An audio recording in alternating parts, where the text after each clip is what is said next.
नमस्कार, times of Bharat पर आपका बहुत बहुत स्वागत है। आपके साथ मैं हूं राकेश पांडे। शाम के 4:50 हो चुके हैं। वक्त हो गया है देश के सबसे पसंदीदा डिबेट शो राष्ट्रवाद का। राष्ट्रवाद यानी देश से बढ़कर कुछ नहीं। और आज मेरी मौजूदगी अयोध्या में ही है। लेकिन आप सोच रहे होंगे कि आज तो अयोध्या में राम मंदिर पर धर्म ध्वजारोहण हुआ, मैं कहां से चला आया?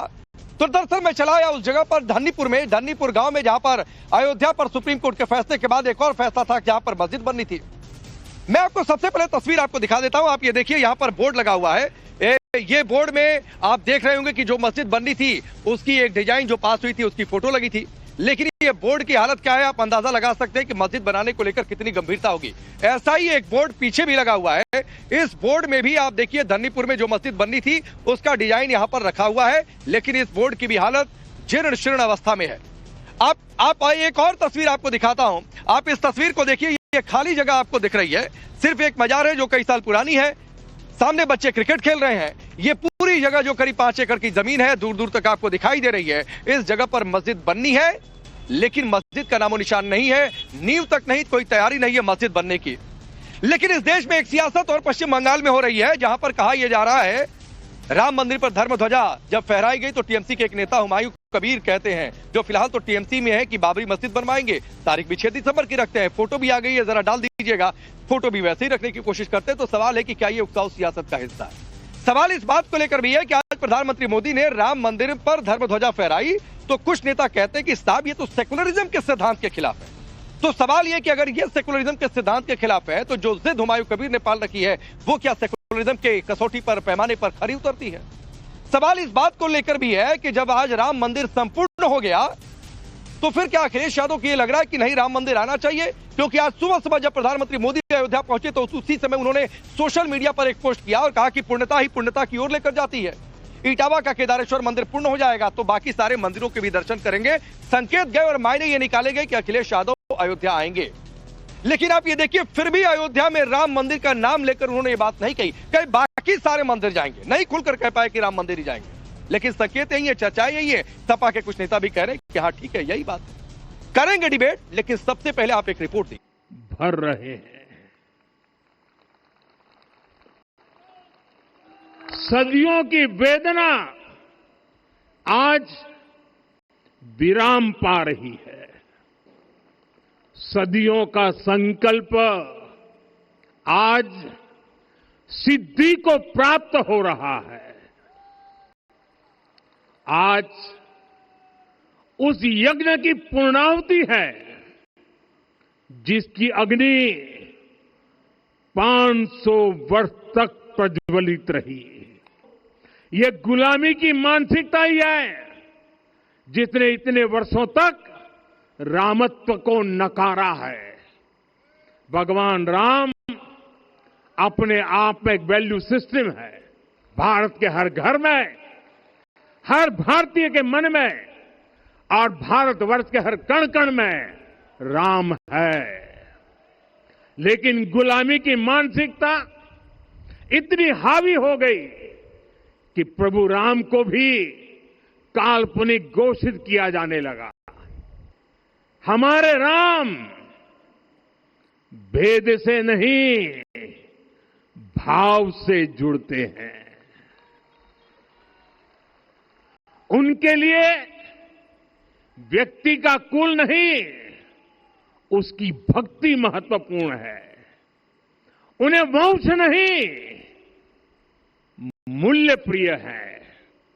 उन्हें शक्ति नहीं, सहयोग महान लगता है। आज हम भी उसी भावना से आगे बढ़ रहे हैं। जैसे ही अयोध्या में धर्म ध्वजा लहराई गई, विपक्षी खेमे में खलबली मच गई। पीएम मोदी ने अयोध्या राम मंदिर में जब धर्म ध्वजा फहराया तब शायद अखिलेश यादव को समझ आया और शायद इसीलिए पीएम मोदी के अयोध्या पहुंचने से ठीक पहले अखिलेश ने सोशल मीडिया पोस्ट की। इटावा में निर्माणाधीन श्री केदारेश्वर महामंदिर के पूर्ण होने पर अन्य मंदिरों के दर्शन का संकल्प भी पूर्ण करेंगे। अखिलेश यादव जी, केदारेश्वर महादेव मंदिर की पूर्णता तभी होगी जब आज आप शपथ लेंगे कि अब से आप और आपके पार्टी का कोई नेता हिंदू धर्म के खिलाफ नहीं बोलेगा, हिंदू धर्म की आस्था का मजाक नहीं उड़ाएगा। भारतीय जनता पार्टी के किसी उपदेश की जरूरत समाजवादियों को नहीं है। भारतीय जनता पार्टी पहले सनातन धर्म का पालन करे और भाजपा के अंदर मौजूद जो भाजपा के नेता हैं जो लगातार सनातन धर्म का अपमान करते हैं, भारतीय जनता पार्टी को पहले उनको उपदेश देने चाहिए, क्योंकि समाजवादी पार्टी सभी धर्मों का सम्मान करती है। हालांकि अखिलेश ने अपने पोस्ट में राम मंदिर या अयोध्या का जिक्र नहीं किया, लेकिन अखिलेश के सोशल मीडिया पोस्ट पर साधु संतों के अलग अलग रिएक्शन आए। अगर अखिलेश जी की श्रद्धा है सच में सनातन धर्म हिंदू धर्म में, तो अखिलेश जी का मैं स्वागत करता हूं, लेकिन वोट बैंक की पॉलिटिक्स के चलते तो इन प्रश्नों का भी उत्तर उन्हीं को देना होगा। उन्हीं के दल के लोगों ने, उन्हीं के प्रवक्ताओं ने राम जन्मभूमि पर भी प्रश्न खड़ा किया। मैं अखिलेश जी को साधुवाद देता हूँ। आए राम जी के चरण में नाक रगड़ के माफी मांगे कि मेरे पिताजी ने बहुत गलती किया, निहत्थे राम भक्तों की सीना गोली से छलनी किया। हाय तौबा, चाहे वो अल्लाह का नाम ले ले, हाय अल्लाह हमारे पिता ने गलती किया। अगर हिंदू हैं बोल रहे प्रभु राम मैं क्षमा चाहता हूँ, कान पकड़ के मैं माफी मांगता हूँ, मैं आपके शरण में आया हूँ और मेरे पिताजी को माफ कर देना। महंत राजू दास को यूपी के पूर्व सीएम अखिलेश यादव के लिए शालीन भाषा का इस्तेमाल करना चाहिए और धर्म को लेकर अनुचित टिप्पणी से भी बचना चाहिए। हाँ, ये सही है कि सवाल उठे भी तो उनकी पार्टी की सरकारों पर, लेकिन फिलहाल बड़ा सवाल है कि क्या अखिलेश ने ये बात समझने में बहुत देर कर दी, क्योंकि महाराष्ट्र से लेकर हरियाणा और बिहार में हिंदू एकता ने विपक्ष के जातीय चक्रव्यूह को भेद दिया और ये साफ कर दिया कि जाति की राजनीति नहीं चलेगी। तो क्या इसीलिए अखिलेश संकेतों में अयोध्या आने की बात कर रहे हैं? क्या 2027 के यूपी चुनाव से पहले अखिलेश सॉफ्ट हिंदुत्व की राजनीति करने लगेंगे?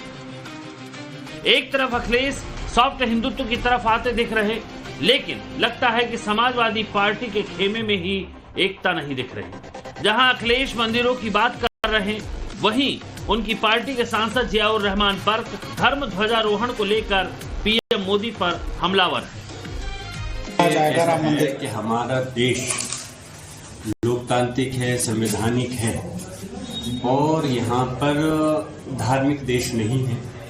इसलिए हमारे देश के प्रधानमंत्री हो या माननीय प्रधानमंत्री हो, माननीय राष्ट्रपति हो या किसी भी प्रदेश के मुख्यमंत्री हो, तो हम उम्मीद करते हैं कि वो लोग सभी धर्म के लोगों को साथ लेकर के उनकी बात करें, ना कि धर्म विशेष की बात करें। और ऐसा मैसेज देकर के सिर्फ राजनीतिक बेनिफिट हासिल तो हो सकता है, लेकिन देश का भला कभी नहीं हो सकता। समाजवादी पार्टी के सहयोगी कांग्रेस के नेता राशिद अल्वी ने तो पीएम मोदी पर तो धार्मिक जज्बात भड़काकर राजनीति करने का आरोप लगा दिया और धर्म ध्वजारोहण को यूपी चुनाव से जोड़ दिया। राम मंदिर का झंडा राजनीतिक फायदा उठाने के लिए फहराना चाहते और इसीलिए वो फहराएंगे ताकि आने वाले जो चुनाव है, खास तौर से यूपी का चुनाव है, उसमें उनको फायदा मिल सके।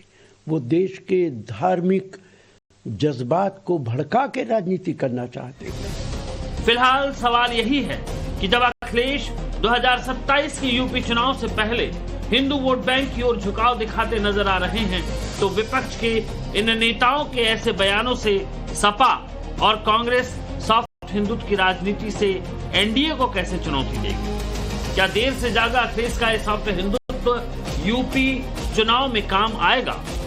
ब्यूरो रिपोर्ट, टाइम्स नाउ, नव भारत।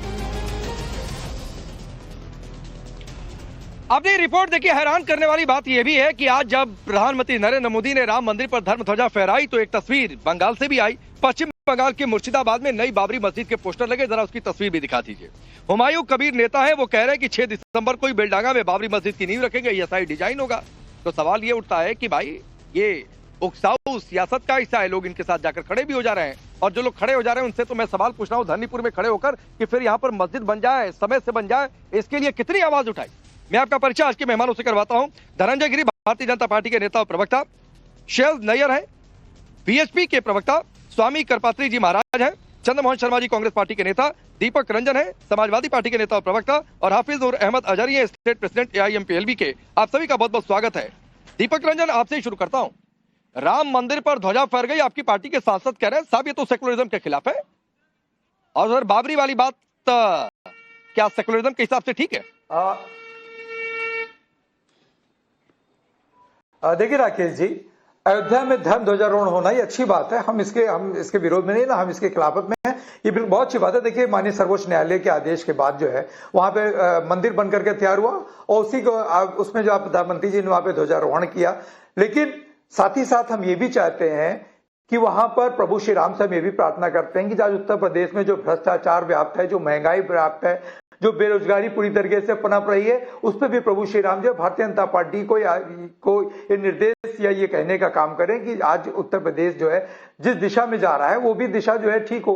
और देखिए रहा सवाल बार अभी आप ये बात पूछेंगे कि आपके माननीय राष्ट्रीय अध्यक्ष जी कब जाएंगे वहां पे दर्शन करने, तो देखिए वो एक्स के पोस्ट के माध्यम से अभी आपके उसमें मैं सुन रहा था कि आप कह रहे हैं कि प्रधानमंत्री जाने वाले थे इसलिए उन्होंने पोस्ट की। आपकी शायद जानकारी आपने दुरुस्त कर लीजिए, आपके अपने चैनल को कह दीजिए अपनी जानकारी दुरुस्त कर लें कि राष्ट्रीय अध्यक्ष ने पहले भी कहा था कि केदारेश्वर मंदिर का जब दर्शन पूजन शुरू हो जाएगा, जब वहां पे ध्वजारोहण दीपक रंजन, उसके बाद हम दीपक रंजन सुनिए आपने मेरी लाइन पर सवाल उठाया तो पहले इसका जवाब ले लीजिए। दीपक रंजन, मैं बहुत धैर्य से सुन रहा था और मैं यही कहता हूं कि जो रिपोर्ट हम दिखाएं आज, जो हम ओपनिंग दे उसको बहुत ध्यान से सुनिए। एक एक शब्द, एक एक बारीकी का मतलब होता है। हमने ये नहीं कहा कि प्रधानमंत्री मोदी आ रहे हैं इसलिए, हमने कहा कि टाइमिंग देखिए कि आज यहाँ पर धर्म ध्वजा फहर रही है, सुबह आ रहा है, इधर प्रधानमंत्री मोदी लैंड किए, उधर से लैंड कर गया, एक सोशल मीडिया पोस्ट भी। और दीपक रंजन एक और बात है, मैं तो अभी उधर जा नहीं रहा था कि इटावा का मंदिर बनने के बाद भी बाकी मंदिर जाएंगे, अभी भी राम मंदिर आएंगे, ये कहने की हिम्मत नहीं जुटा पा रहे, जबकि उसका संकेत यही है कि राम मंदिर आएंगे। अखिलेश यादव अच्छी बात है, मैं तो कह रहा हूं कि आना चाहिए और इसका हर कोई स्वागत आएगा कि करेगा कि देर आए दुरुस्त आए। राकेश पांडे अपना ओपनिंग रिमार्क नहीं सर, आप सुनने का काम करिए, एक एक नहीं एकदम आप सुनने का काम करिए। उसमें यही कहा गया कि एक और प्रधानमंत्री मोदी ने ध्वजा फहराई, उधर उनको समझ में आ गया कि अब तो राम मंदिर का काम संपूर्ण हो गया, अब चलना चाहिए। अब अभी भी नहीं गया तो क्या कहेंगे लोग? एक और प्रधानमंत्री मोदी लैंड कर रहे हैं, उधर से सोशल मीडिया पर पोस्ट लैंड कर रहा है और अभी भी उसमें राम मंदिर शब्द का इस्तेमाल। दीपक रंजन सुनिए, आपकी पार्टी के अध्यक्ष ने जो पोस्ट किया है बाकी सारे मंदिर जाएंगे, उस मंदिरों में राम मंदिर भी होगा, ये लिखने की हिम्मत नहीं जुटा पाए। खिलाड़ियों को न्योता दिया, बाकी अरे भाई राम मंदिर जो है मंदिर नहीं है क्या? बाकी मंदिर हम छोड़ दें? बाकी सारे मंदिरों के जब उसमें मंदिर आ गए तो उसमें, और फिर आप वहां पे हमारे दलित सांसद को आप वहां पे नहीं बुला रहे हो, आप उनको न्योता नहीं दे रहे हो, आप उनको वहां पे दर्शन करने से वंचित कर रहे हो, वो आने के अच्छा, उनको क्यों नहीं? पिछली बार न्योता का मान रख दिया था क्या जब वहां पे दीपक रंजन? पिछली बार प्राण प्रतिष्ठा में न्योते का मान रख दिया था, आपके पार्टी के राष्ट्रीय अध्यक्ष को भी न्योता किया था। क्या कहना ना, ये तो पॉलिटिकल इवेंट है साहब, ये तो पॉलिटिकल इवेंट है। पांडे जी, इस बार तो किसी को न्योता ही नहीं दिया गया, इस बार तो किसी वीआईपी को न्योता नहीं दिया गया। दीपक रंजन, किसी वीआईपी को न्योता नहीं दिया गया, सिर्फ वो लोग आज राम मंदिर में मौजूद थे जो राम मंदिर आंदोलन या फिर राम मंदिर बनने में जिनकी कोई भूमिका रही है। इस बार किसी नेता को कोई निमंत्रण नहीं, पीएम सीएम के अलावा कोई नहीं था। व्यवस्था में व्यवधान पैदा करने पहुंचे आदमी, व्यवस्था में आदमी ना ये सही है राकेश पांडे जी, व्यवस्था में व्यवधान पैदा करने पहुंचे आदमी। जब वहां के सांसद हैं, प्रधानमंत्री जी ऐसे पहुंच गए थे बिना दिन तारीख के। तो पिछली बार क्यों नहीं गए थे न्योते में? बुलावे के पहुंच गए थे। पिछली बार क्यों नहीं गए थे न्योते में? अरे भाई 15 दिन पहले कहाँ? अरे धनंजय गिरी, पिछली बार ये देखिए नया रोना शुरू है। पिछली बार न्योता मिला प्राण प्रतिष्ठा में, तो क्या तो ये बीजेपी का इवेंट है क्या? तो किसी के न्योते पर जाएंगे क्या? आज ये कह रहे हैं साहब हमें बुलाया नहीं है, ना बुलाने का रोना है। नहीं ठीक है सर, दीपक रंजन आपका प्रोपेगेंडा देश देख रहा है।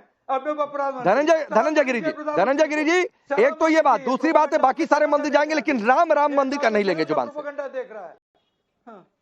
दीपक रंजन सुनिए, ये प्रोपेगेंडा नहीं है, ये सच्चाई है। और धनंजय गिरी एक 10 सेकंड और दीजिएगा। और सच्चाई इसलिए है कि दीपक रंजन कि हुमायूं कबीर नाम का एक आदमी बंगाल में कहता कि बाबरी बना देंगे तो आपको बहुत ठीक लग जाता है। यहाँ धन्नीपुर में खाली जमीन पड़ी हुई है, इतने साल में आपकी पार्टी ने कितनी मेहनत कर दी कि मस्जिद बन जाए, क्यों नहीं बन गई मस्जिद यहाँ पर? मैं आता हूं उसे भी कवर करने, जैसे मैं राम मंदिर को कवर किया। कराना आपको बड़ा ठीक लग रहा है। धनंजय गिरी को सुनिए, पुष्प वर्षा बड़ा अच्छा आपको लग रहा है। नहीं ठीक है, मैं आता हूं दीपक रंजन आपके पास भी। धनंजय गिरी पर कोई बात नहीं कर रहा हो, हाँ, ठीक तो सब है, ठीक तो आपके हिसाब से सब है। आज देखिए दीपक पांडे जी, रंजन, सबसे प्लीज। बड़ी बात है कि हम ब्लास्ट पर आप अपने घर में बैठे होंगे, बम ब्लास्ट की रात 2 बजे तक वहां से बैठकर सनातन रिपोर्टिंग किया था, तो संस्कृति ज्ञान की- मत दीजिए। सुनिए धनंजय गिरी को। अरे मेरे पांडे भाई, जी, ज्ञान क्यों ना दें? ज्ञान पांडे क्यों ना जी, दें आपको? जब आप दीपक व्यक्ति जी ज्ञान को बढ़ता मैंने है, बहुत ध्यान से सुना और चैनल और पैनल पर बैठे सभी ने बहुत ध्यान से सुना। मैं दीपक जी से रिक्वेस्ट करूंगा कि जिस तरह से आपको लोगों ने सुना, बहुत तल्लीन होकर चाय पी रहे हैं, आप अपनी चाय पिए और आप अपने समय में फिर बोल लीजिएगा और सुनने का मादा रखें। पांडे जी, सबसे बड़ी बात है कि सनातन संस्कृति के का सूर्योदय काल है। धर्म ध्वजा आज फहर रही है। 500 साल की विरासत, 500 साल का इंतजार आज नरेंद्र मोदी जी के नेतृत्व में हुआ है। सदियों की जो अग्नि प्रज्वलित थी हमारे हृदयों में, उसको आज आकार मिला है, साकार हुआ है, धर्म की ध्वजा फहरी है। और सबसे बड़ी बात, आप उन पर अपना समय व्यर्थ करना है। जब राम नाम की गूंज हर गले से निकली, हर गली मोहल्ले से निकली, हर आम गरीब के गले से गरीब के यहाँ से निकली, हर जाति वर्ग संप्रदाय के नाम से निकली। राम क्या है? संस्कृति का वो उज्जवल स्वरूप है जिसमें सबरी के जूठे बेरों में राम है, भीड़ के केवट के पद प्रक्षालन में राम है। राम इस देश के दलितों, वंचितों, शोषितों ने सब कुछ छोड़ दिया जब अत्याचार हुए, लेकिन राम को नहीं छोड़ा। चाहे रामदास अठावले हो, चाहे तमाम जितने राम मांझी हो, चाहे जितने भी आप दलित वंचित हो, उसके नाम देखेंगे, सब में आगे या पीछे राम है। राम मैं इस देश की पूरी संस्कृति, ये पूरी सभ्यता राम नाम से है। राम आदि भी, अंत भी है, मध्य भी है, शुरू भी है, बिंदु भी है, सिंधु भी है, हमारे लिए जीवन भी है। राम से हमारी शुरुआत होती है और राम नाम सत्य है से हमारे जीवन का अंत होता है। और जिनका राम नाम सत्य हो चुका है, वो उनके मुंह से आप देखिए कि बोलने चुप होने का नाम ही नहीं ले रहे। राम नाम सत्य हो चुका है। धनंजय भाई, आप गलत कुछ तो मजबूरी आ रही होगी, कुछ तो मजबूरी आ रही होगी, कोई रामद्रोही नहीं होता। अरे वोट की मजबूरी नहीं होगी आपके वोट की मजबूरी नहीं होगी। आप राम भक्तों पर गोली चलाने वाले भी अगर कहने लगे कि राम हमारे भी है, तो ये कोई इनकी मजबूरी तो समझ में आ रही है ना। जिन लोगों ने राम पे गोली चलवाई को बुलाने में डर गए आप। ठीक, दलित सांसद को बुलाने में डर गए। आप बात दलितों को कर रहे हो, दलित सांसद को बुलाने में डर गए आप। ठीक है दीपक रंजन, दीपक रंजन, खुद नहीं कुछ पता, क्या पता है आपको? दीपक रंजन, ये रेडियो ऑन करने के लिए नहीं बुलाया जाता डिबेट में। डिबेट में इसलिए कि बारी बारी से, और अगर किसी की बात पे कुछ बोलना है तो एक लाइन बोलकर चुप हो जाइए। सर, शुरुआत में 4 मिनट आप ही को दिया। धनंजय गिरी को सुनिए। धनंजय गिरी अपनी बात पूरी करिए। पांडे जी, अपनी बात ही ना करें। जिस राम मंदिर के निर्माण की पहली स्वर्गीय कामेश्वर चौपाल ने रखी, दीपक रंजन प्लीज, समाज से आते थे। मैं एक तो ग्राउंड पर हूं, मुझे नहीं समझ में आएगा कि कौन क्या बोल रहा है, आवाज ओवरलैप होगी। फिर मैं पीसीआर से कह दूंगा कि सबकी आवाज बंद रखे, जिसका नाम लूं सिर्फ वही बोले, तो नहीं अच्छा लगता है। आपको बीच में कुछ बोलना है, एक लाइन बोलकर चुप हो जाइए। बोलिए धनंजय जी। अच्छा, तो आधी लाइन में बोल रहा हूं, जब मैं बोल रहा था तो आप बीच बीच में इंटरप्ट कर रहे थे। दीपक जी, कम से कम इतना सभ्य तो बनिए। आप सभ्यता का परिचय आपकी पार्टी नहीं देती, आप तो दीजिए। आप जितना देर बोले, मैं एक शब्द नहीं टोका हूं भाई, एक शब्द आपको टोका हूं तो आप बताइए। मैं चाय कॉफी पी रहा हूं, उसमें भी आपको दिक्कत हो रही है। मैं आपकी बात ही नहीं कर रहा हूं।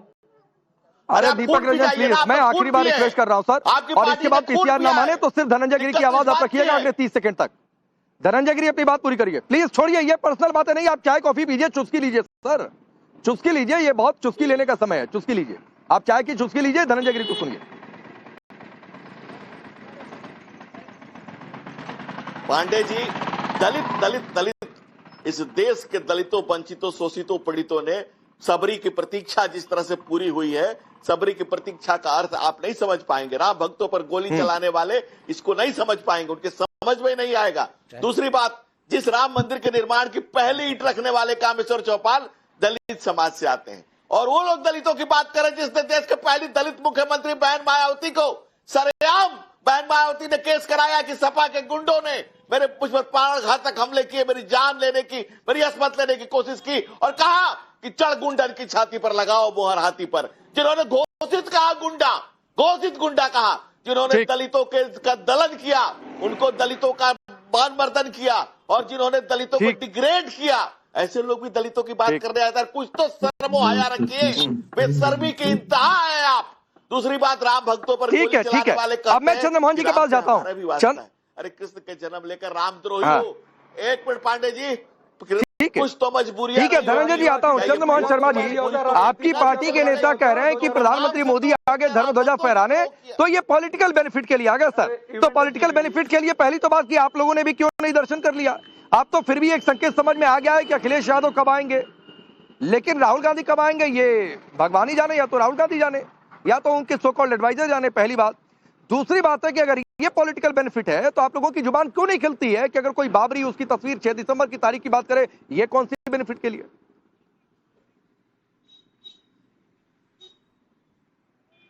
राकेश भाई, आज देश के अंदर रुपए की गिरती साख तो गिर गई, उसे तो कोई बचा नहीं पाया क्योंकि वो तो लगातार गिर गया। लेकिन भाजपा की जो गिरती साख को बचाने के लिए देश के प्रधानमंत्री जो राम ध्वज को लहराने चले गए, वो इस बात को प्रमाणित करता है कि कहीं ना कहीं मुद्दों के कारण जो गौन होते थे वो प्रधानमंत्री जी को परेशान करते थे, भाजपा को परेशान करते थे, इसलिए राम की शरण में चले गए।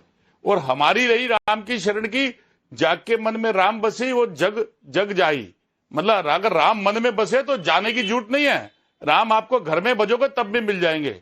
और रही शास्त्र की बात भी, तो उसका भी उदाहरण दे दूंगा। और अभी मेरे मित्र धनंजय गिरी ने कहा कि बिल्कुल ठीक कहा आपने, शबरी के तो राम है। आपके हिसाब से नहीं, फिर तो आपके हिसाब से चंद्रमोहन जी देश के सारे मंदिर मस्जिद हटा दिए जाए, सभी धर्म स्थान हटा दिए जाए, किसी जरूरत ही नहीं है, ना मंदिर की, ना मस्जिद की, ना गुरुद्वारे की, ना चर्च की जरूरत नहीं है।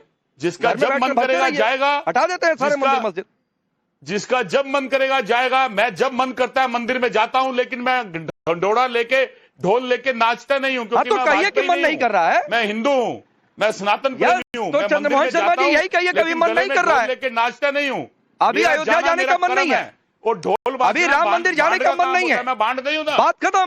मैं बांट नहीं हूं, मैं ब्राह्मण हूं, हिंदू हूं, मैं सनातन प्रेमी हूं। अरे छोड़िए, आप क्या है चंद्रमोहन शर्मा जी ना, आप क्या है और क्या नहीं है, जाऊंगा तो फिर आपके लिए मुश्किल हो जाएगी। सवाल पूछ रहा हूँ, सवाल का जवाब दीजिए। क्या किसी को उपमाओं से अलंकृत मत करिए, वरना फिर आपके लिए भी उतरी हुई पैर पलट कर आएंगी। आपका मंदिर जाने का मन नहीं है, बोल दीजिए मेरा मंदिर साहब जाने का मन नहीं है, मेरी आस्था नहीं है, या आस्था है भी तो मैं जब मन करेगा जाऊंगा, मेरा भी मन नहीं हो रहा है, बात खत्म हो जाएगी। नहीं, किसी को कहिए, अरे आपको किसी को आप कहिए, मैं यहाँ पर अनावश्यक किसी को भी उपमाएं देने के खिलाफ हूँ, और कोई आपके लिए उपमाएं देगा तो मैं उसको भी रोकूंगा। के बच्चे नहीं समझ पाएंगे। मुद्दे पे आते हैं, मुद्दे पे आ जाते हैं। मुद्दे पर आते हैं भाई। राम ध्वज, आप कहो किसी का चर्च जाने वाले को, कहो किसी मस्जिद जाने वाले को कि ढोल। धनंजय जी रुक जाइए, धनंजय जी रुक जाइए, थोड़ा बोलने दीजिए इनको, एक बार बोलने दीजिए चंद्रमोहन शर्मा जी को। द्रोही नहीं, पांडे जी नाकाबिले बर्दाश्त है, ये सोनिया के सिपाही है। राम ध्वज फहराया। नहीं ठीक है, आपका ऑब्जेक्शन नोटिस, आपका ऑब्जेक्शन नोटिस हो गया। अभी चंद्रमोहन जी की बारी, एक बार बोलने दीजिए उनको सर, एक बार बोलने दीजिए, अभी कई मेहमान बाकी है, एक बार बोलने दीजिए। चंद्रमोहन जी आइए मुद्दे पर ही, आपको लगा कि अब मुद्दे पर आना चाहिए तो आप बताइए, धर्म ध्वजा सेकुलरिज्म के खिलाफ, राजनीतिक फायदे के लिए, तो बाबरी की जिद किस लिए है? देखिए, बिल्कुल आज राम ध्वजा फहराया गया, और राम ध्वज में जिसको अपना मित्र कहते थे, आज उसी मित्र जो राम भद्राचार्य, उसी को भूल गए हमारे देश के प्रधानमंत्री, जिसको सब शास्त्रों का ज्ञाता बोलते थे, आज उन्हें बुलाना भूल गए। और वो खुद कह रहे हैं कि अपनी हटता के अंदर अपने आप को समझ बैठे हैं। वो हम नहीं कह रहे हैं, तो सोनिया माता कब राम मंदिर गई? अरे राम जी के ही रूप में कृष्ण जी आए थे, वो सदामा को गले लगाते थे। ये कौन से राम? धनंजय जी एक बार बोल रहे, राम के एक बार बोल रहे वाले, कम से कम 30 सेकंड 1 मिनट तो कोई जिसकी बारी है वो अनइंटरप्टेड बोले ना, एक बार बोल दीजिए चंद्रमोहन का प्लीज। तो शास्त्र के अंदर शंकराचार्य का क्या भूमिका? देखिए, अगर राम के भक्त और राम के अनुयायी, अगर अरे बाबरी वाले पर आइए, अभी भी आप मुद्दे पर नहीं आ पाए। ये मुद्दा प्राण प्रतिष्ठा समारोह का था, ये प्राण प्रतिष्ठा समारोह के समय ये मुद्दा था, 1 महीना इसी पर डिबेट चली थी। आइए ना मुद्दे पर कि ये सेकुलरिज्म के खिलाफ और बाबरी वाला सेकुलरिज्म के हिसाब से परफेक्ट कैसे हो गया। आइए, मुद्दा ये है। अब आप पूछे, आपको कौन सा बाबरी की जवाब मांगना है, कौन सी बाबरी का जवाब मांगना, बताइए आप। सुनने के बाद माथा पीट लेंगे कि भाई कहना क्या चाहते हैं। आप राहुल गांधी पे जाना पड़ जाएगा, समझ रहे हैं, क्योंकि उनके पास कौन सा बाबरी समझ रहे हैं, तो उनको घूम फिर के राहुल गांधी के पास जाना पड़ेगा। आप कौन सा बाबरी समझ रहे हैं, आप कौन सा बाबरी समझ रहे हैं, पूछ रहे हैं आप बताइए ना, आप कौन सा बाबरी आपने समझ लिया? राम मंदिर है अयोध्या के अंदर, हम तो राम मंदिर की बात कर रहे हैं। राकेश पांडे बात कर रहे हैं बाबरी की, हम क्या कर रहे हैं? अरे इतने हम तो राम मासूम मंदिर बनते की हैं। बात कर रहे हैं और उस राम मंदिर के ध्वजारोहण की बात कर रहे हैं। नहीं नहीं, आपकी मासूमियत को सलाम है चंद्रमोहन जी। अब करपात्री महाराज को लाता हूं मैं, करपात्री महाराज को लाता हूं। करपात्री महाराज, ये कौन सा बाबरी मस्जिद के बाद ये समझ नहीं पा रहे हैं, हुमायूं कबीर पर जाना नहीं चाहते हैं। हुमायूं कबीर जो बाबरी की बात कर रहे हैं, जो फोटो जरा डाल दीजिएगा भाई स्क्रीन पर। हुमायूं कबीर ये फोटो दे रहे हैं कि ऐसी बाबरी मस्जिद 6 दिसंबर को ही शिलान्यास करूंगा। इनकी जुबान नहीं खुल रही है करपात्री महाराज, और यहाँ पर धर्म ध्वजा फहरा रही है, तो लग रहा है कि अरे ये कैसे हो गया, प्रधानमंत्री कैसे कर रहे हैं। ना ना, ये तो गड़बड़ हो रहा है। सुनिए करपात्री महाराज को। 30 सेकंड बिल्कुल। अब आप पॉइंट पे आए। देखिए, मुझे किसी मस्जिद से कोई सुनिए। परहेज नहीं है, लेकिन हिंदुस्तान में मुझे किसी मस्जिद से कोई परहेज नहीं है, लेकिन हिंदुस्तान में बाबर आक्रांता का जो है मस्जिद नहीं होना चाहिए। हम इसकी बगावत करते हैं क्योंकि हम लोगों ने शहादत दिया है। अगर ये लोग जानते हैं तो मुझे पता है कि कैसे कैसे किया गया है। अखिलेश जी अगर राम के दर्शन करना चाहते हैं तो मैं उनको निमंत्रण देता हूं। शरण गए प्रभु राखी ही सब अपराध विसार, आए शरणागत हो, उनका भी स्वागत होगा है। यहाँ पर जो सांसद हैं, प्रतिनिधि यहाँ हैं, उनको बुलाने कोई आवश्यकता नहीं थी, उनको आना चाहिए था। हमने शबरी का सम्मान किया है, हमने वाल्मीकि का सम्मान किया है, हमने गिरिराज जटायु का सम्मान किया है, और सब लोग सम्मान किया है। कुरान पैगंबर हजरत मोहम्मद सल्लल्लाहु अलैहि वसल्लम ने इरशाद फरमाया है, इन्नल्लाह मुहिब्बुल मुहसिनीन। हमारे खान साहब सुन रहे होंगे कि दीनहीन गरीबों के लिए परमात्मा आते हैं। राम जो है राष्ट्र नायक है। Ram is not God in the sense of India, but although you can say Ram इस राष्ट्र, माम इस मंगल। जो राष्ट्र का मंगल करता है वो हमारे राम जी हैं। आज अयोध्या में जो ध्वजारोहण हुआ है, ये पूरे राष्ट्र का है, पूरे देश का है, पूरे सम्मान का है। हम सम्मान करते हैं। आए ना, हम कहाँ बगावत करते हैं। यह आज जो ध्वजारोहण हम राम रहीम का करते हैं, हम जो है एपीजे कलाम का सम्मान करते हैं, वीर अब्दुल हमीद सम्मान करते हैं, और वही मुलायम सिंह। ठीक है महाराज जी, ठीक है आना चाहते हैं। ठीक महाराज जी, ठीक है। अब आचार्य जी मैं आपके पास आता हूँ। आपने ये पूरी डिबेट सुनी। मैं धन्नीपुर में उस जगह पर खड़ा हूँ जहां पर मस्जिद बननी थी। अभी तक तो नींव भी नहीं खुदी है। नींव क्या, कोई सामान ही नहीं गिरा है, कुछ समझ नहीं आ रहा है। एक बोर्ड लगा हुआ है, वो भी जीर्ण अवस्था में। लोगों को ये पता नहीं दिखता है या नहीं दिखता है। मुझे तो दिखा, इसलिए मैं आज अयोध्या की इस जगह पर आ गया। लेकिन मेरा सवाल आपसे सर ये है कि ध्वजा फहरा दी गई, जो शास्त्रीय परंपरा में है भी कि मंदिर निर्माण कार्य पूर्ण हुआ तो धर्म ध्वजा फहरा दी जाती है। यह सेकुलरिज्म के खिलाफ लग जा रहा है। लेकिन उधर बाबरी की अगर कोई बातचीत करे, मस्जिद बने इस देश में, कोई मस्जिद के विरोध में नहीं है, जैसा करपात्री महाराज ने कहा, और बननी भी चाहिए। लेकिन जानबूझकर बाबरी नाम रखेंगे, डिजाइन भी ऐसा ही रखेंगे, 6 दिसंबर की चर्चा करेंगे।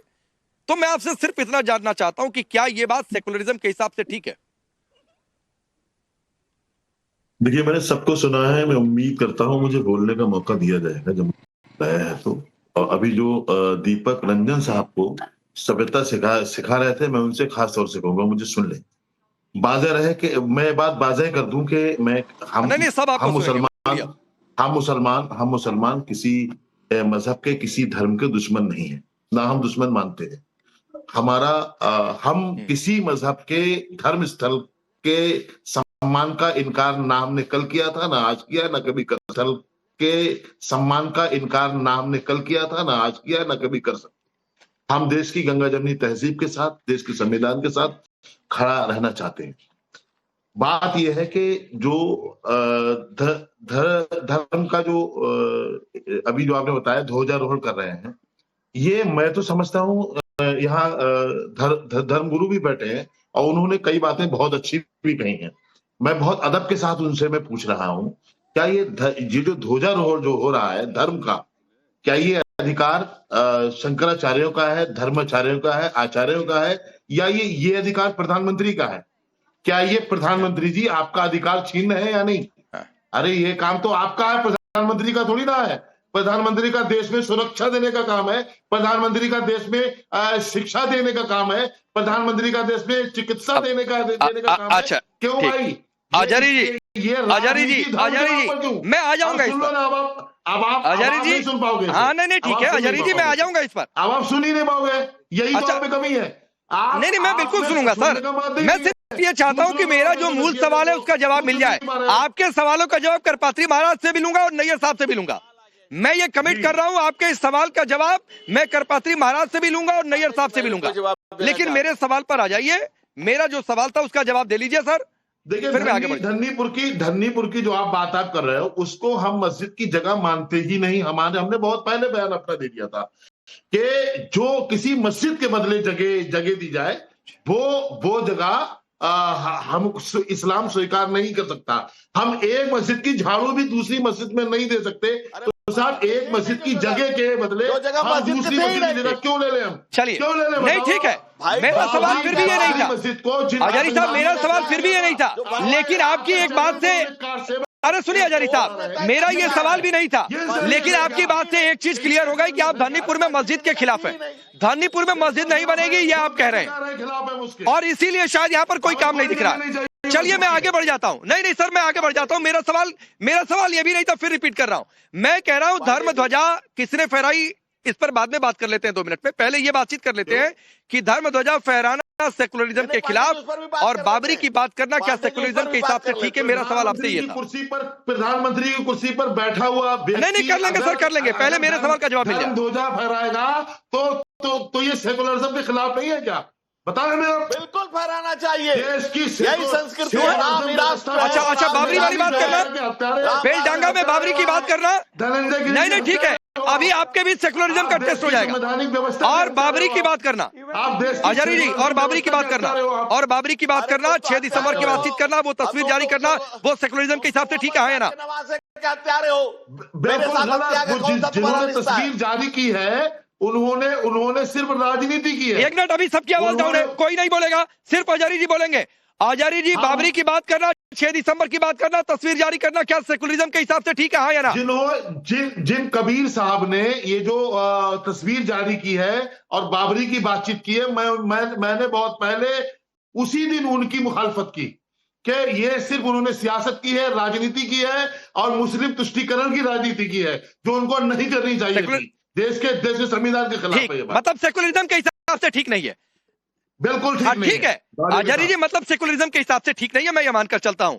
तो हजारी जी, मैं एक बात और अब ये मानकर चलता हूं कि जिन लोगों ने उनके इस बयान का समर्थन किया है वो भी सेकुलरिज्म की परिभाषा के खिलाफ है, वो भी सेकुलर नहीं है आपकी इस परिभाषा के मुताबिक। तो समाजवादी पार्टी और कांग्रेस के नेता सोचे कि उनके अंदर कितनी सेकुलरिज्म है, क्योंकि इस बयान के साथ ठीक है, मैं आपकी इस बात से सहमत हूं।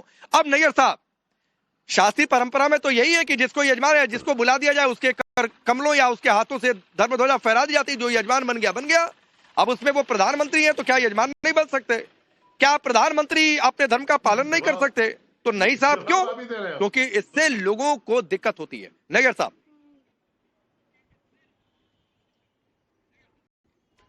देखिए, हमारे यहाँ तकलीफ ये है, बिल्कुल आपने जो कहा, बिल्कुल जो इसको यजमान के तौर पे बुलाया उनके हाथों से ध्वजारोहण हो सकता है। यहाँ अजहरी साहब बैठे हैं, प्रॉब्लम यह है, सऊदी अरेबिया को कहते हैं क्रेडल ऑफ इस्लाम। भारत और ये सब कॉन्टिनेंट उपमहाद्वीप के मुसलमान सऊदी अरेबिया से भी ज्यादा कट्टर बनने का प्रयास कर रहे हैं। अब देखिए, सऊदी अरेबिया में आज महिलाओं को ड्राइविंग सिखाना, म्यूजिकल कॉन्सर्ट, एक रिफॉर्म्स की ओर भाग रहा है, और यहाँ के मुसलमान और यहाँ के मुल्ला मौलवी भारत के मुसलमानों को और कितना पीछे ले जाएंगे। ऑलरेडी सभी स्केल पर, चाहे वो एम्प्लॉयमेंट पे हो, स्कूल ड्रॉप आउट हो, सभी स्केल पर मुसलमान सबसे पीछे खड़ा है। इनको और पीछे धकेलने का काम कर रहे हैं मुल्ला मौलवी। अभी यहाँ पर हमने आपके किसी साधु बाबा के लिए गलत नहीं बोला। आप मुल्ला मौलवी आप बोल रहे थे, मैंने एक शब्द नहीं बोला। क्या आपने एक शब्द, मुल्ला मौलवी, बिल्कुल मुल्ला मौलवी की जवाबदारी ये होती है कि समाज को सही दिशा दे। अच्छा, मैं सॉल्यूशन दे देता हूं, समय कम है, मैं सॉल्यूशन दे देता हूं। अरे एक मिनट, प्लीज। अरे नैयर साहब, छोड़ दीजिए, इनको बुरा लगा तो इनकी बात का सम्मान करिए, मत बोलिए। मैं कह रहा हूं, क्या जरूरत है, आप अपनी बात कहिए बिना मुल्ला मौलवी बोले। छोड़ दीजिए उसे, मत ऐसे शब्दों का इस्तेमाल करिए, आगे बढ़िए। हाँ, तो समाज, चलो मैं ये कहता हूं, समाज के रहनुमा, मुस्लिम समाज के रहनुमाओं का काम यह होना चाहिए कि समाज में स्कूल ड्रॉप आउट्स न हो, शिक्षा बढ़े, गुर्बत ना हो, मुफलिसी ना हो। उसकी जगह ये समाज के लोगों को और पीछे धकेल रहे हैं और मेन स्ट्रीम से बाहर लेके जा रहे हैं। तो ये जवाबदारी किसकी है? आज अल फला यूनिवर्सिटी जो पढ़ा लिखा है वो भी बम बम बांध के फट रहा है। तो समाज के रहनुमा का काम क्या है कि मेन स्ट्रीम में आकर के इस देश के अंदर एसेट बने, न कि लायबिलिटी बने। आज मुस्लिम ममालिक जो थे, जो गल्फ के बड़ी बड़ी कंट्रीज थी, बड़ी बड़ी अर्थव्यवस्था बन रही है, इकोनॉमी बन रही है, वहां पर ड्राइविंग, महिलाओं को ड्राइविंग सीखना, कॉन्सर्ट्स, एक रिफॉर्म्स की तरफ चल रहे हैं, आगे बढ़ रहे हैं। और यहाँ के मुसलमान पीछे जा रहे हैं। दूसरा, यहाँ पे आपने बोला बंगाल की बात कही, इनकी हिम्मत है बना के दिखाए, वहां के मुसलमान बना के दिखाए मस्जिद, बाबरी मस्जिद, तो हम भी दिखाएंगे, क्या करेंगे। देखिए नहीं छोड़िए सर, इसमें मत इसको नहीं नैयर साहब, इसको उस दिशा में लेकर मत जाइए, इसको उस दिशा में लेकर मत जाइए, ना जरूरत है मुझे लगता है। क्योंकि अगर हजारी जी जैसे लोग ये कह रहे हैं कि हुमायूं कबीर पॉलिटिक्स कर रहे हैं, तुष्टीकरण की सियासत कर रहे हैं, तो वहीं से ये आवाज उठ रही है। और ये इस देश के लिए अच्छी बात है कि ये हुमायूं कबीर नाम का आदमी, ये नेता, ये सिर्फ उकसाऊ पॉलिटिक्स कर रहा है। और जो लोग इसके समर्थन में जाकर खड़े होंगे, उन्हें हजारी जी की बात सुननी चाहिए कि ये इस देश में सिर्फ वोट बैंक की पॉलिटिक्स कर रहे हैं। तो उसका जवाब हजारी जी ने इस पैनल से दे भी दिया एक तरीके से। लेकिन धनंजय गिरि जी, बड़ी दिक्कत सबको है कि हाय रे प्रधानमंत्री क्यों चले गए, मतलब शिलान्यास भी वही करेंगे, मतलब प्राण प्रतिष्ठा भी वही करेंगे, मतलब ध्वजारोहण भी वही करेंगे, हम क्या करेंगे। ये तो गजब की स्थिति है धनंजय गिरि। अरे भाई राकेश जी, देश के प्रथम नागरिक पांडे जी, सबसे बड़ी बात है कि जब अकाल पड़ता है तो राजा जनक हल लेकर निकलते हैं, और उस हल के से जोड़ से सीता का जन्म होता है, शांति का प्रादुर्भाव होता है। तो जब संकट आता है तो जो सेनापति होता है, राजा होता है, वो समाज में आता है। हमने कभी तलवार लेकर के, वाजपेयी जी की कविता है कि बोलो रामकृष्ण के नाम पर कब मैंने अत्याचार किया, कब दुनिया को हिंदू करने घर घर में नरसंहार किया। कोई बताए काबुल में जाकर कितनी मस्जिद तोड़ी। भूभाग नहीं, ठीक है, सत मानव के हृदय जीतने का मेरा निश्चय, हिंदू तन मन, हिंदू जीवन, रग रग हिंदू मेरा। ठीक है, मुझे माफी के साथ धनंजय जी आपको रोकना पड़ेगा सर, वक्त इतना ही है। लेकिन एक बात कहते हुए दीपक रंजन, हजारी जी की आखिरी वाली बात सुनकर जाइएगा कि तुष्टीकरण की पॉलिटिक्स की है, और जो समर्थन करेगा हुमायूं कबीर का, वो उसी नजरिए से देखा जाएगा, वो सेकुलरिज्म के हिसाब से ठीक नहीं है। तो अगली बार सेकुलरिज्म की अपनी परिभाषा में इसको जोड़ लीजिएगा। दूसरी बात है कि फिर तो सवाल उठेगा कि बाकी सारे मंदिर अच्छी बात है, राम मंदिर भी जोड़ देते, क्योंकि सवाल तो यही पूछा जा रहा था, नाम ले ही लेते तो क्या बुरा था। लेकिन फिर भी स्वागत है, फिर भी लोग चर्चाएं कर रहे हैं कि प्रधानमंत्री मोदी तो धर्मध्वजा देख रहे थे, उसमें क्या 27 समाजवादी पार्टी को दिख रहा था, इसलिए लगा कि हाय रे जाना जरूरी है। चलिए, आप सबका बहुत बहुत शुक्रिया।